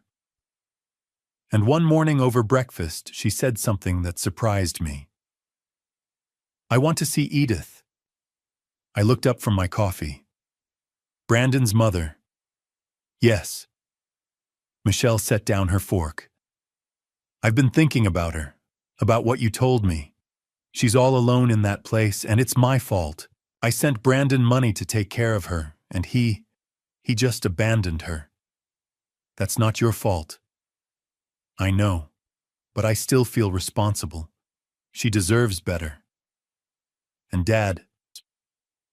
Michelle's eyes met mine. Brandon promised her a coat, a navy blue winter coat. I want to give it to her. So that Saturday, we went shopping. We drove to a department store in Lakewood, and Michelle walked straight to the women's outerwear section. She found a beautiful navy blue coat, wool blend, warm lining, simple and elegant. It cost $120. Perfect, she said, running her hand over the fabric. We bought other things too. A soft fleece blanket for $40. A warm scarf for $25. Thick wool socks for $15. Michelle paid for everything herself. I want to do this, she said, when I tried to hand her my credit card. It matters to me. Sunday morning, we drove to Pinewood Care Center in Aurora. I parked in the same spot I'd used months ago, and together we walked inside carrying the bags of gifts. The receptionist barely looked up as we headed down the familiar hallway to room 14. I knocked gently. Mrs. Marshall, it's Walter Green. I've brought someone to see you. Come in, Edith's voice called. Michelle took a deep breath and we stepped inside. Edith was sitting in her armchair by the window, just as she had been the last time I'd visited. But when she saw Michelle, her face transformed. Michelle, she whispered. Is that really you? Michelle crossed the room quickly and knelt down beside the chair. Hi, Edith. I'm so sorry I haven't come to see you sooner. Edith reached out with trembling hands and touched Michelle's face. Oh, my dear girl, I've missed you so much. Michelle's eyes filled with tears. I missed you too. And I'm so sorry. I thought Brandon was taking care of you. I thought the money I sent was helping. I had no idea he was lying to me. I should have come to check on you myself. I should have... Stop, Edith said, gently cupping Michelle's face. This isn't your fault. None of it. Brandon is my son and I love him, but what he did, that was his choice, not yours. Michelle let out a sob and buried her face in Edith's lap. The old woman stroked her hair, murmuring soft words of comfort. I stood by the door watching them, my chest tight. After a few minutes, Michelle sat up and wiped her eyes. I brought you something, she said, her voice thick with emotion. She pulled the navy blue coat out of the bag and held it up. Edith gasped. Is that the coat Brandon promised you? I know it's late. I know it doesn't make up for everything, but I wanted you to have it. Edith's hands shook as she reached for it. Michelle helped her stand, then gently draped the coat over her shoulders. It fit perfectly. It's beautiful, Edith whispered, running her hands over the sleeves. Thank you, Michelle. Or there's more. Michelle pulled out the blanket, the scarf, the socks. For when it gets cold. Edith's eyes filled with tears. You didn't have to do this. Yes, I did. They hugged again, and I saw something in Michelle's face I hadn't seen in months. Peace. Mrs. Marshall, I said, stepping forward. There's one more thing. Next week, we're moving you out of here. Edith blinked. Moving me. To a better facility. Sunrise Assisted Living about 20 minutes from my house. It's warmer, cleaner, with better care. Michelle and I are going to cover the cost. Edith looked between us, stunned. I can't let you do that. It's already done, Michelle said firmly. You deserve to be comfortable. You deserve to be taken care of. And we're going to make sure you are. Edith broke down, then sobbing into Michelle's shoulder, thanking us over and over. 1 week later, I drove Edith to her new home. Sunrise Assisted Living was everything Pinewood wasn't: bright, clean, warm. Her room had a large window overlooking a garden, a comfortable bed, a small sitting area. The staff was friendly and attentive. When we settled Edith into her new room, she sat on the bed in her navy blue coat and looked around with wonder. I never thought I'd have something like this, she said softly. Michelle sat beside her and took her hand. You deserve it, and we're going to visit you every week. I promise. As we left that afternoon, I looked back and saw Edith standing at her window, waving goodbye, a smile on her face. Michelle waved back, and when we got to the car, she turned to me. Oh, thank you, Dad, for showing me what needed to be done. You're the one who did it, I said. She shook her head. We did it together. We drove home in comfortable silence, and for the first time since that terrible night in November, I saw something in Michelle's expression that looked like relief, like maybe she was going to be okay.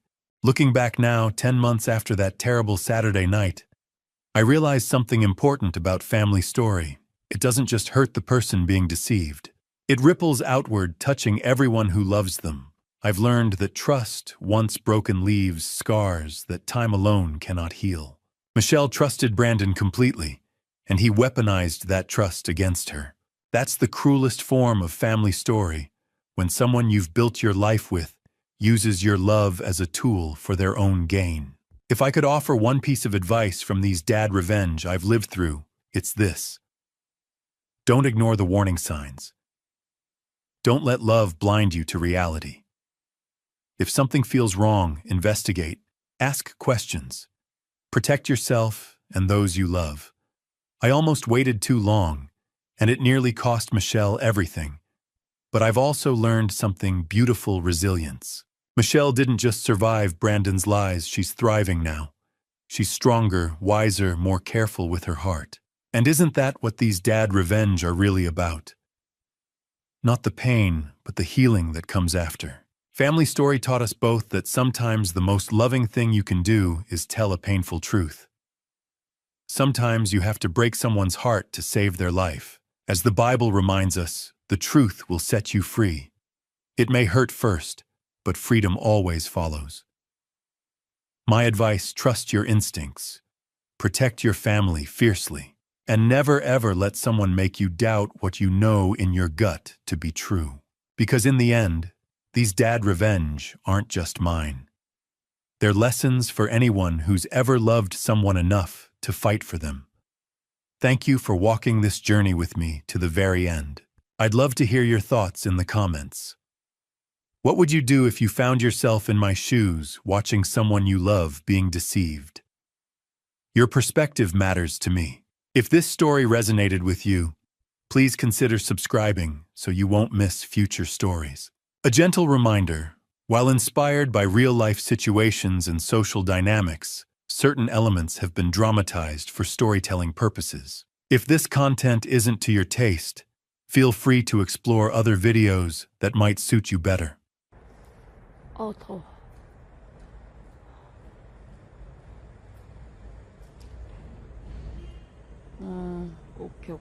오케이, 알겠어.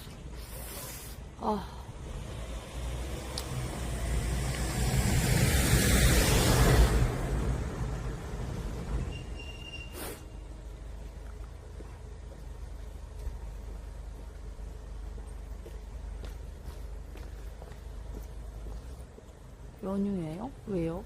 외로워서?